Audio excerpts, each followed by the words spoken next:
Como você sabe, nós estamos numa série aqui na nossa igreja. A série tem o título de Eu Sou. E hoje nós estamos vamos refletir sobre a sexta vez ou o sexto momento em que o Senhor Jesus Cristo disse Eu sou. Ele disse: eu sou o caminho, a verdade e a vida. Nós estamos já caminhando para o final, mas a proposta da nossa série nada mais é do que deixar com que o Senhor Jesus Cristo, Ele mesmo se apresente a nós. Deixar que o Senhor Jesus Cristo, Ele mesmo diga para a gente quem Ele é. Nós estamos acostumados a ouvir o que outros dizem sobre Jesus. Nós estamos acostumados a levar a sério o que outras pessoas e outras testemunhas falam acerca do Senhor Jesus. Mas nessas 7 vezes em que Ele disse eu sou, o Senhor Jesus Cristo estava falando sobre Ele mesmo. E Ele estava se apresentando. E quando Ele disse essas 7 vezes eu sou, Ele não deu nenhuma outra opção a não ser que nós o tomemos como Deus verdadeiro. Que nós o tomemos como aquele que é a revelação perfeita do Pai. E na sexta vez em que o Senhor Jesus Cristo falou eu sou, reivindicando divindade, Ele continuou e disse eu sou o caminho, a verdade e a vida. Agora, meus irmãos, a gente precisa entender o contexto no qual o Senhor Jesus Cristo ele pronunciou essas palavras. Se você está mais ou menos habituado com o Evangelho de João, a primeira coisa que você precisa entender é que João tem um propósito. O livro de João, ele foi escrito por uma razão básica e simples, que o próprio apóstolo João nos informa no capítulo 20. Ele diz assim: mas estes, e ele está se referindo aos sinais do Senhor Jesus Cristo, foram escritos para que vocês creiam que Jesus é o Cristo. Em outras palavras, o apóstolo João, ele escreveu o Evangelho de João, selecionou essas cenas da vida do Senhor Jesus Cristo, do ministério terreno do Senhor Jesus Cristo, porque ele queria que a sua audiência, aqueles que lessem este Evangelho, eles chegassem à fé. Aquele que já conhece, já crê no Senhor Jesus Cristo, é alimentado na sua fé por este Evangelho, e aquele que não conhece o Senhor Jesus Cristo, ele recebe a fé na medida em que ele conhece o Senhor Jesus Cristo por meio desse Evangelho. Mas não somente ele crê, mas ele crê que o Senhor Jesus Cristo, o Senhor Jesus é o Cristo, o Filho de Deus, e crendo, tenham vida, e crendo, vivam, e crendo, sejam aqueles que recebem vida e vida em abundância. Por isso, o Evangelho de João, o apóstolo, o evangelista, ele nos diz que essa cena, ela foi narrada para nós, porque o Senhor Jesus, ele precisa ser crido. Ele precisa ser alguém que é tomado por nossa mente e nosso coração como o Messias, o Filho de Deus verdadeiro.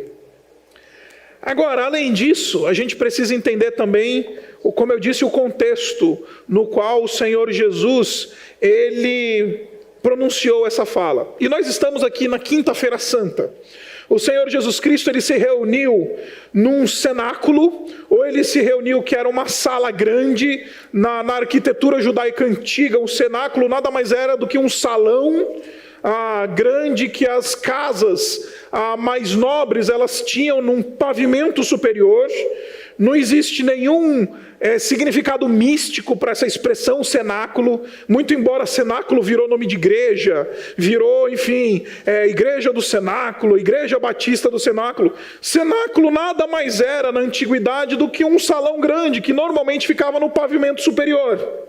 E o Senhor Jesus Cristo se reuniu com seus discípulos no cenáculo, e ali ele celebrou a última ceia.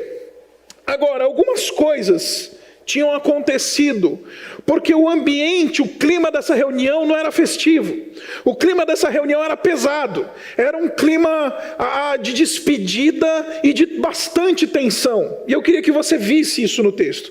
Se você olhar no capítulo anterior, você vai ver que o Senhor Jesus Cristo começa toda essa fala, todo esse discurso que ele pronuncia ali no cenáculo, que vai até o capítulo 17 de João, ele começa lavando os pés dos discípulos. Ele lava os pés dos discípulos e ali estabelece o padrão do ministério cristão. O ministério cristão, ele é exercido com bacia e toalha nas mãos, lavando os pés uns dos outros. O Senhor Jesus Cristo, ele rompe com uma expectativa que os discípulos tinham, de que eles iam se assentar num trono de glória, que eles iam se tornar indivíduos ali naquele momento que iam expulsar, Jesus ia expulsar os romanos, ia estabelecer um reino glorioso, e então esses homens iam reinar, gozar autoridade, eles iam ser honrados e respeitados. Vem o Senhor Jesus Cristo e dá um golpe nessa expectativa dos seus discípulos e diz: o meu reino é um reino de serviço, é um reino de servos, e se vocês estão comprometidos comigo, vocês precisam também fazer aquilo que eu fiz, lavar os pés uns dos outros. Depois dessa lição, o Senhor Jesus Cristo, então, ele afirma que ele vai ser traído, e ali começa a tensão. Ele diz claramente que ele vai ser traído. Ele diz claramente que um daqueles que estavam ali com ele ia levantar a sua mão contra ele, ia trair ele. E então a narrativa de João nos conta uma cena muito interessante. O apóstolo Pedro, ele faz um sinal para João, que era o discípulo que estava sentado próximo ao Senhor Jesus. Ele reclina sobre o Senhor Jesus Cristo, e então o Senhor Jesus Cristo diz para João: aquele que vai me trair é aquele que eu vou honrar durante a ceia. E somente o Evangelho de João conta para a gente uma cena espetacular, que durante a ceia, o Senhor Jesus Cristo pega o pão, molha no bocado e entrega para Judas Iscariotes, o traidor. Em outras palavras, aquele que primeiro se servia na ceia, na mesa, era aquele que era o indivíduo de maior honra. E o Senhor Jesus Cristo honra o seu traidor, servindo Judas. Logo em seguida, o Senhor Jesus Cristo, então, ele, além de dizer que vai ser traído, ele mais uma vez diz que vai deixá-los. Ele mais uma vez diz que ele vai morrer. Ele mais uma vez diz que ele não vai ficar junto com os seus discípulos. E por causa disso, eles precisam então obedecer um novo mandamento durante esse período de ausência do Senhor Jesus. E esse mandamento é que eles amem uns aos outros, não somente como eles se amam, como dizia a lei, ama o teu próximo como a ti mesmo. Jesus vem e muda este mandamento e diz: não, a referência do amor agora não é você, mas você tem que amar uns aos outros como eu vos amei. E não ama o teu próximo como a ti mesmo, ama os outros, ama o teu próximo como Jesus ama ele. E Jesus muda o mandamento e ele dá um novo mandamento, porque a referência do amor não é mais o meu amor egoísta, o meu amor próprio. A referência do amor agora é o amor sacrificial do Senhor Jesus. Finalmente, depois que ele dá esse novo mandamento, o Pedro volta na conversa do Senhor Jesus Cristo a deixar os discípulos. E aí o Pedrão, que era todo afobado, um homem colérico, de uma personalidade forte, ele diz: olha Jesus, eu nunca vou te abandonar, eu não vou sair do teu lado, conta comigo, não interessa o que aconteça. E aí então o Senhor Jesus Cristo vira para o líder daqueles homens, o líder dos apóstolos, e diz assim: você, Pedro, vai me trair 3 vezes.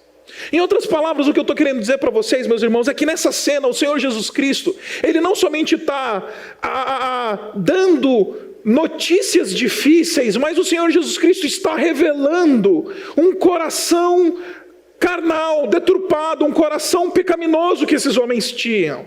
O líder deste grupo era um grupo que era um homem que vai trair Jesus. O líder desse grupo vai negar Jesus. O outro que era responsável pelas finanças do grupo, vai trair Jesus. O Tomé não tem fé. São homens fracos, são homens em dúvida, são homens angustiados, que estão recebendo notícias difíceis, e eles não sabem o que vai acontecer com eles.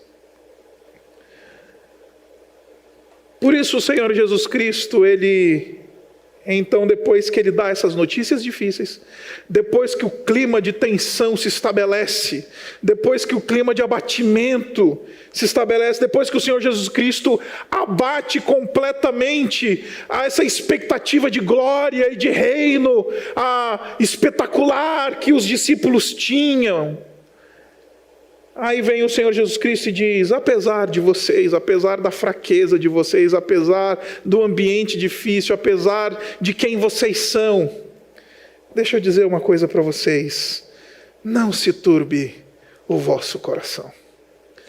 Não fiquem angustiados. Não deixem que isso abata o homem interior de vocês. Não permitam que isso lhes machuque interiormente. E o que é notável nesse texto, meus irmãos, é que o Senhor Jesus Cristo, ele é descrito como sendo alguém que estava abatido, como alguém que estava angustiado.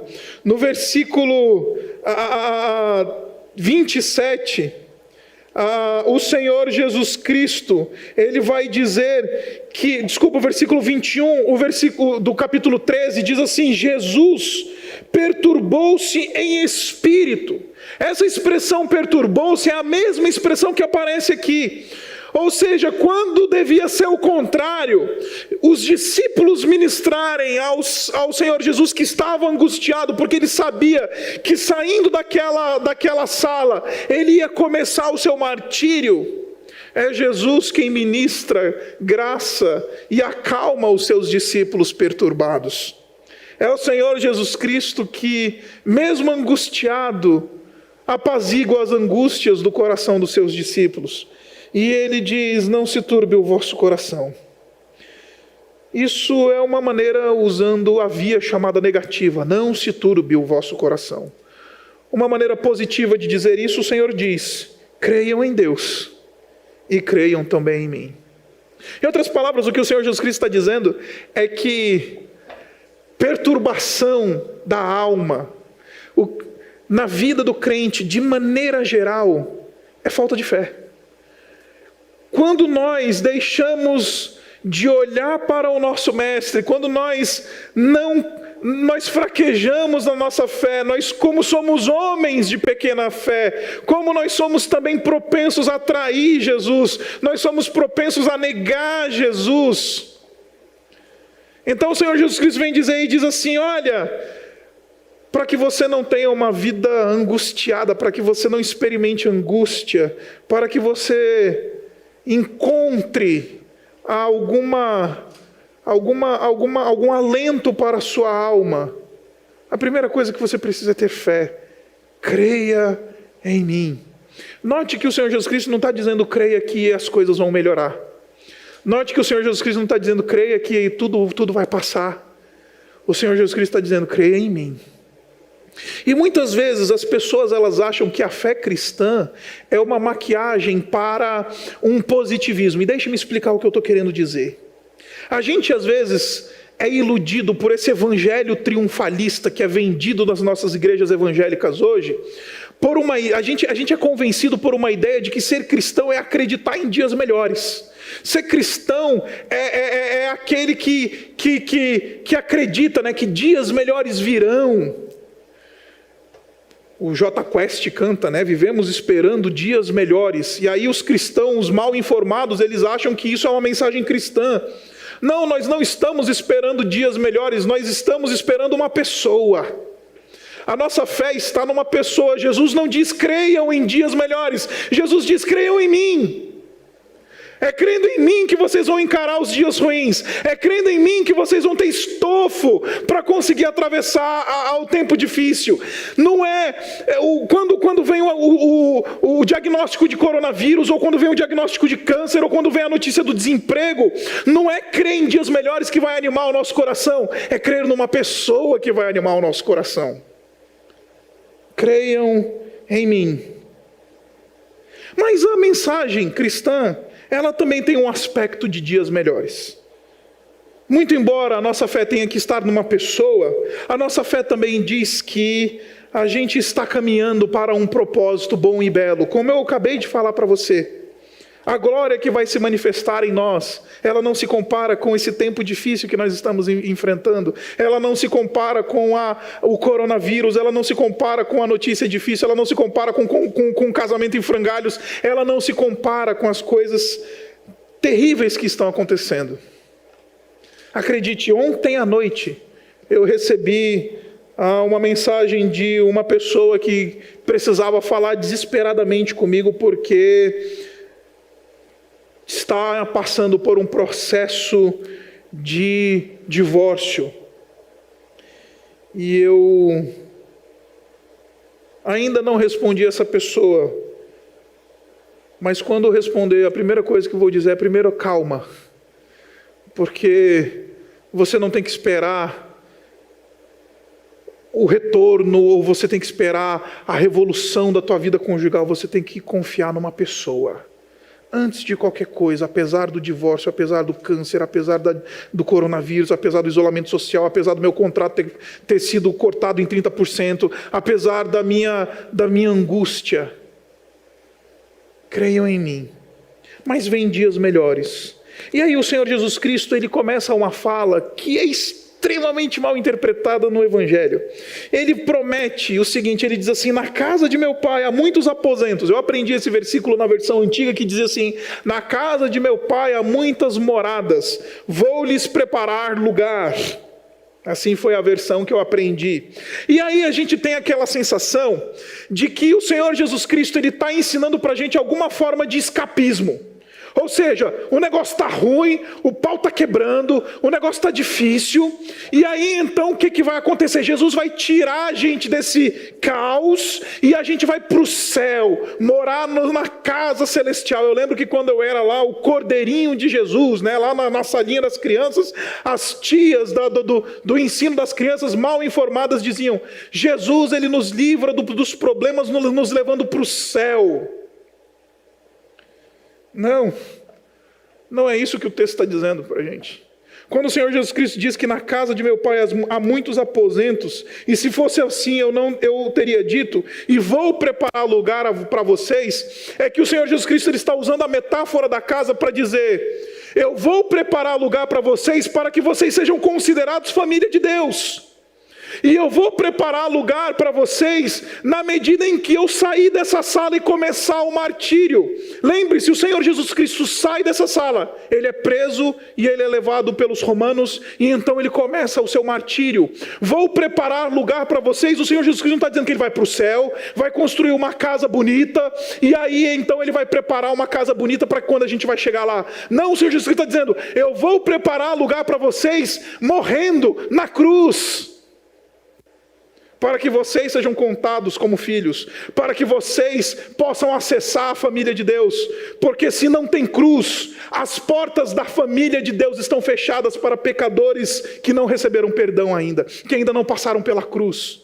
A família de Deus, ela é inacessível para aquele que não passou pela cruz. Por isso, Deus ele abre a sua porta, ele abre a sua família, para mim e para você, porque Jesus passou pela cruz. Por isso que o Senhor Jesus Cristo está dizendo: eu vou preparar lugar para vocês. E quando eu for e preparar para o lugar, eu voltarei e os levarei para mim. Esse foi outro texto que eu passei a vida inteira lendo errado. Porque, de novo, a gente acha que o Senhor Jesus Cristo está dizendo: eu voltarei e os levarei para o céu. Note que, de novo, Jesus ele não diz: eu vou levar vocês para o céu.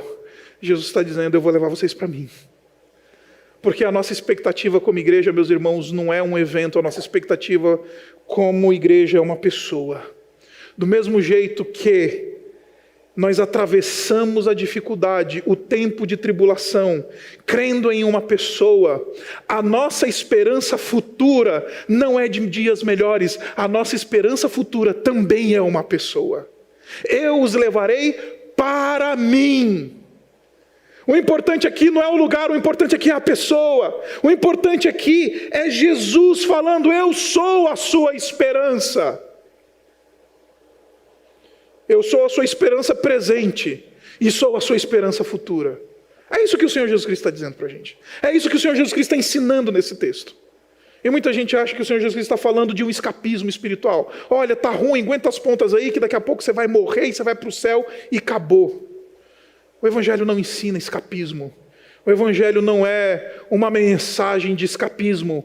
O Evangelho é uma mensagem de redenção e de fé e de esperança numa pessoa.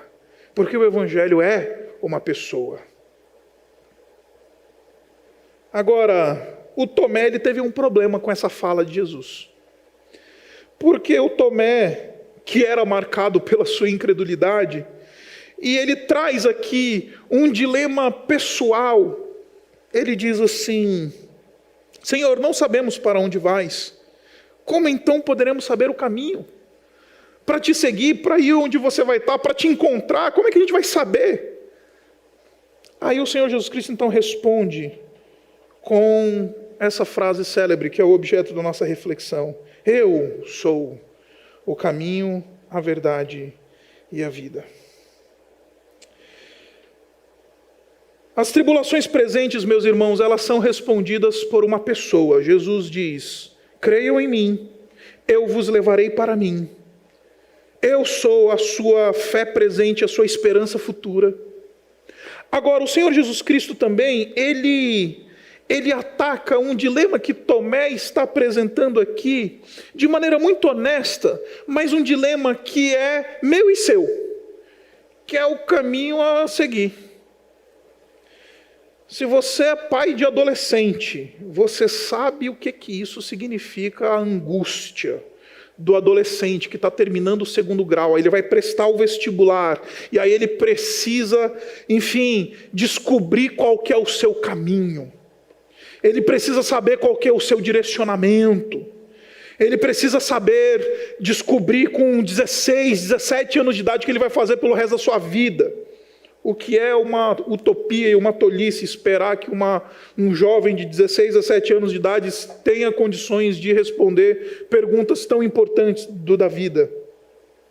Mas isso não é um drama só dos adolescentes que vão escolher a carreira. Isso é um drama meu e seu.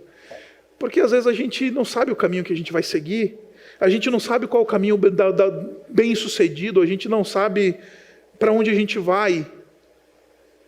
A gente não tem certeza dos passos que vamos tomar, da decisão que vamos tomar e etc.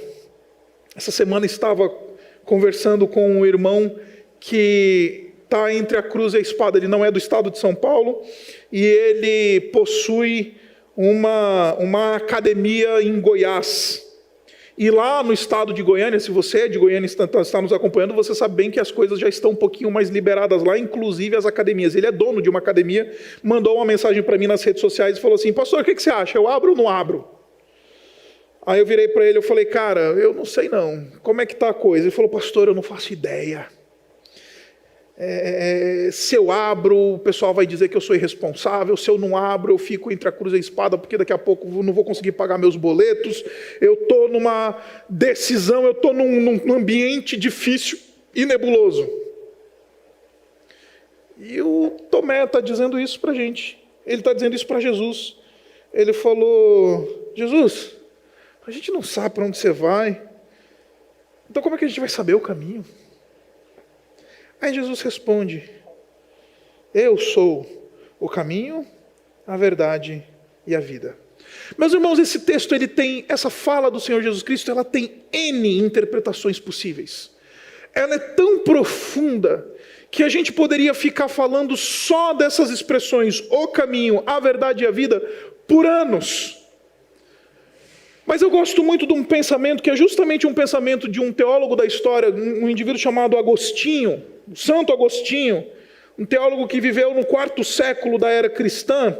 E ele comenta essa passagem, ele sugere uma coisa muito interessante. A primeira coisa que ele diz, ele fala para a gente o seguinte: ele fala que quando o Senhor Jesus Cristo ele se apresenta como caminho, ele está dando uma garantia de intimidade. Olha só que interessante.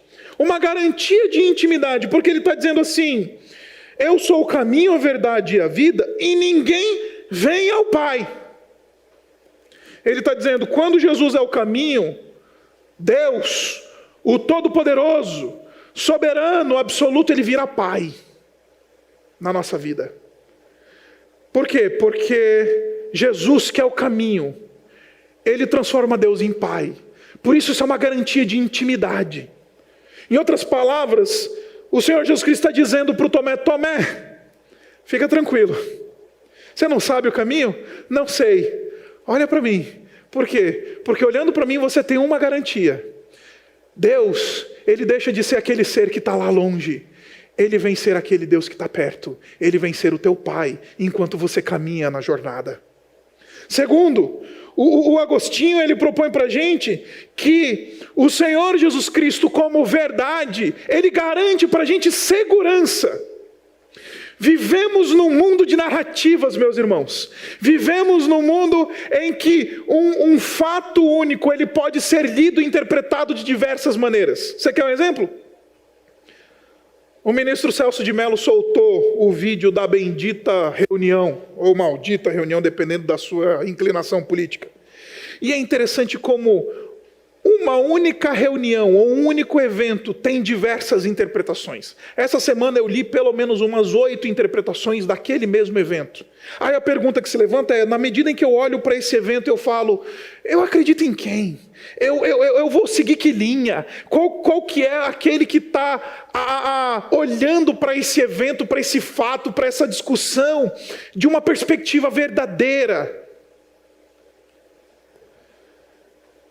Jesus está dizendo, eu dou segurança porque eu sou a revelação perfeita do Pai. Eu e o Pai somos um. As palavras que eu estou pronunciando são as palavras do próprio Pai. Por isso, Jesus está garantindo não somente intimidade com o Pai, mas Ele está garantindo a segurança do Pai. E é impressionante como na experiência de um filho, como a fala de um pai traz segurança. Quando meu pai dizia, eu vou fazer isso, eu sabia que eu podia dormir sossegado. Porque meu pai, ele era um homem, sempre foi um homem de palavra, para o bem e para o mal.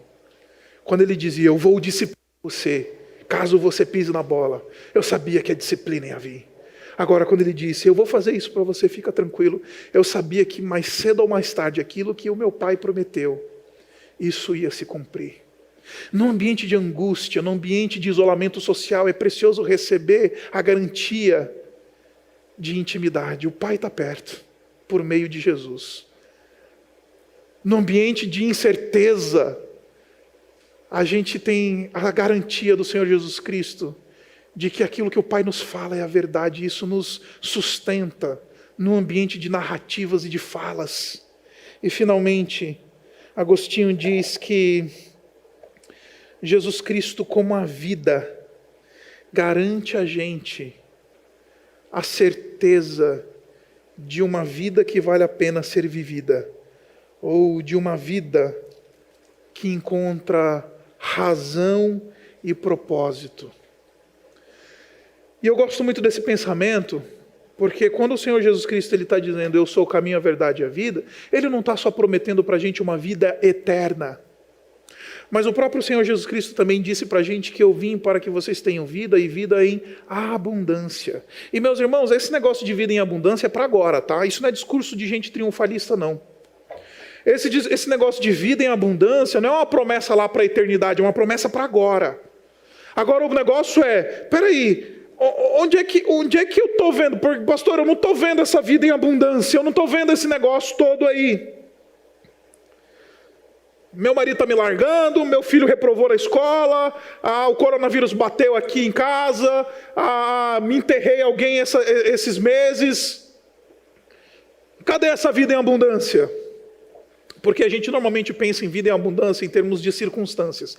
Vida em abundância são as circunstâncias favoráveis.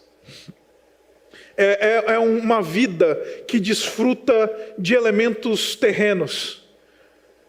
Vida em abundância para o Senhor Jesus Cristo significa um tipo de vida que não depende dos elementos terrenos para determinar a qualidade da nossa vida. Por isso que alguns cristãos caminhando para o martírio, na miséria, eles podem se alegrar e dizer: Deus, Ele é comigo e Ele é suficiente, enquanto indivíduos que estão vivendo dentro de palácios vivem uma vida miserável. Eu sou, Tomé, o caminho, a verdade e a vida. Jesus está garantindo intimidade com o Pai, a segurança do Pai, e Ele está garantindo a vida do Pai em nós. Agora, para a gente caminhar para o fim, o Senhor Jesus Cristo, Ele lida com uma outra angústia dos seus discípulos nessa passagem, e com isso eu começo a encerrar. O Senhor Jesus Cristo, Ele diz assim e fala agora para o Felipe. Foi o Tomé primeiro que perguntou para ele, e perguntou: Senhor, não sabemos para onde você vai, qual que é o caminho? Jesus diz: eu sou o caminho, eu sou a verdade, eu sou a vida, eu sou aquele que garante acesso a Deus, não tem outro, sou o único que vai levar vocês a Deus, que vai fazer Deus íntimo de vocês, que vai lhes dar a segurança de Deus a vocês, que vai lhes dar a vida de Deus a vocês, somente eu. Mas aí vem o Felipe e ele traz uma outra angústia que está no meu e no seu coração. Ele diz assim: Senhor, mostra-nos o Pai, e isso nos basta. Senhor,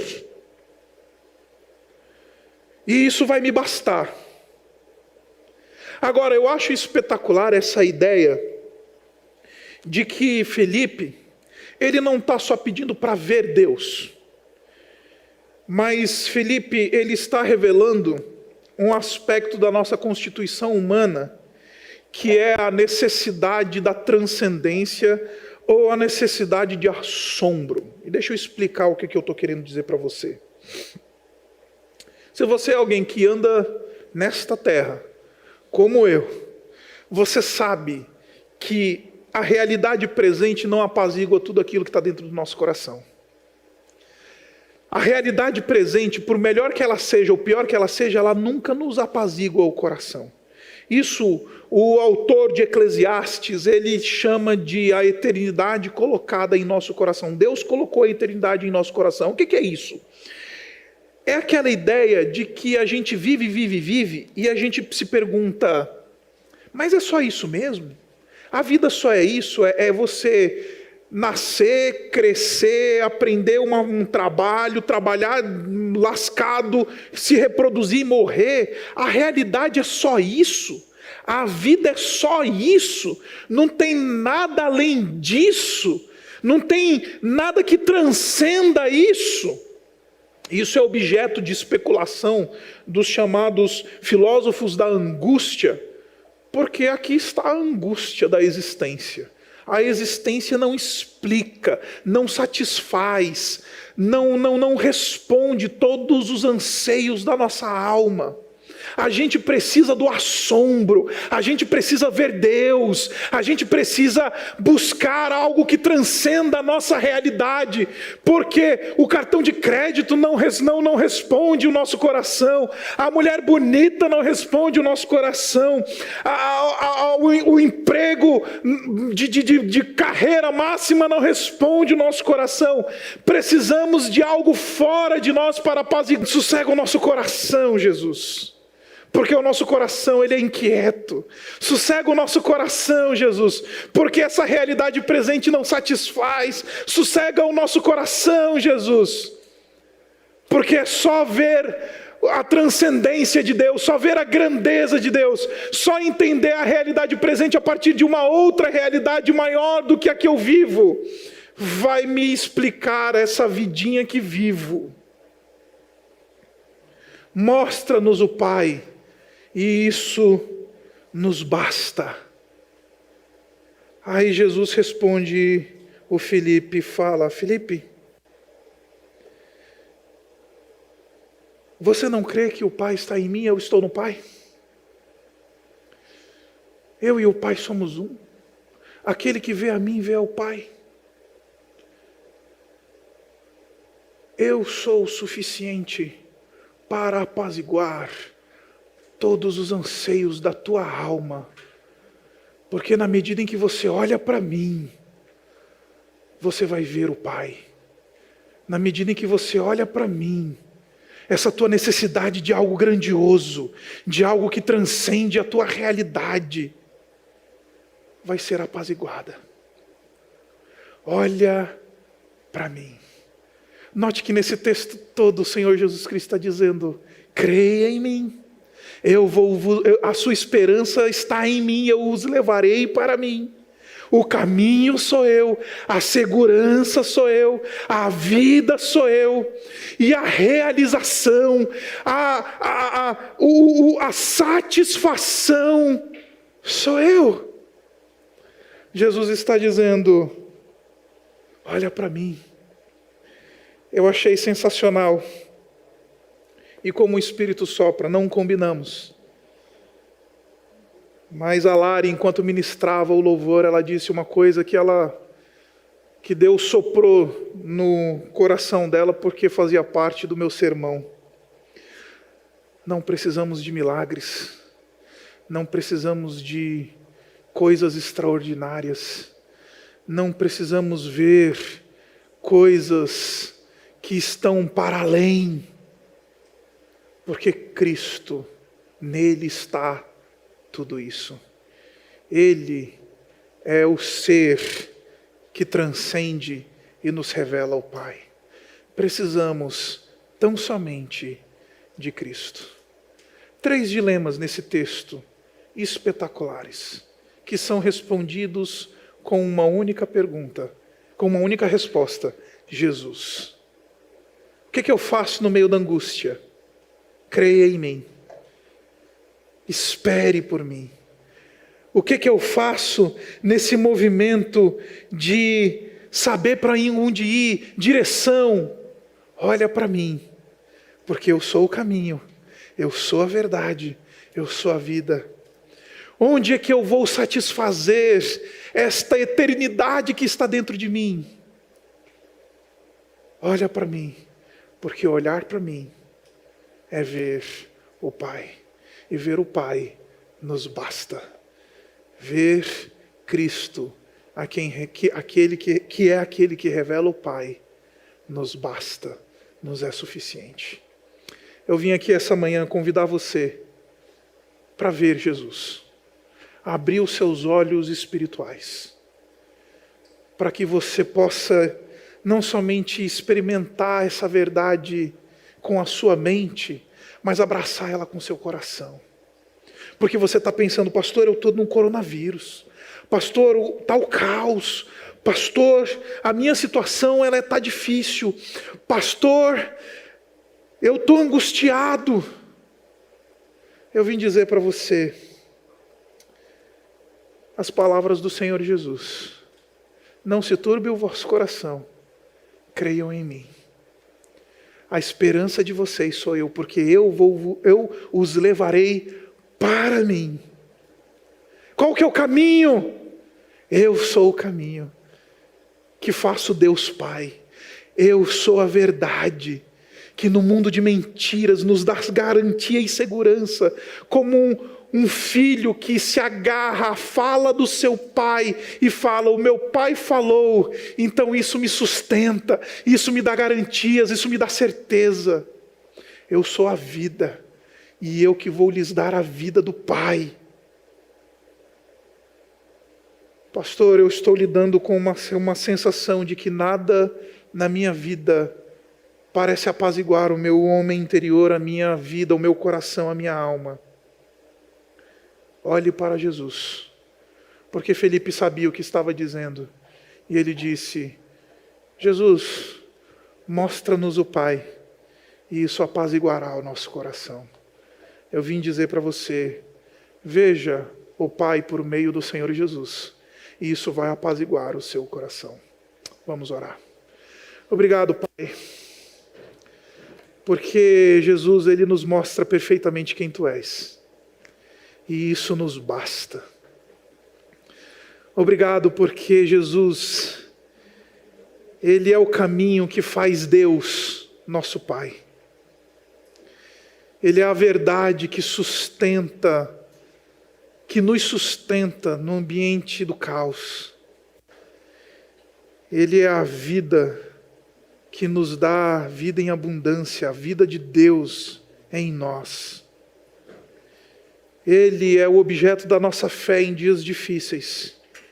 E Ele é a razão da nossa esperança na dificuldade. Pai, que creiamos em Jesus, que tenhamos nele a nossa esperança, que Ele responda às nossas angústias, que Ele nos mostre quem Tu és, porque assim seremos apaziguados. Mostra-nos o Pai, e isto nos será suficiente, isso nos basta. Obrigado porque Jesus nos mostrou o Pai. Nós oramos no nome do Senhor Jesus. Amém.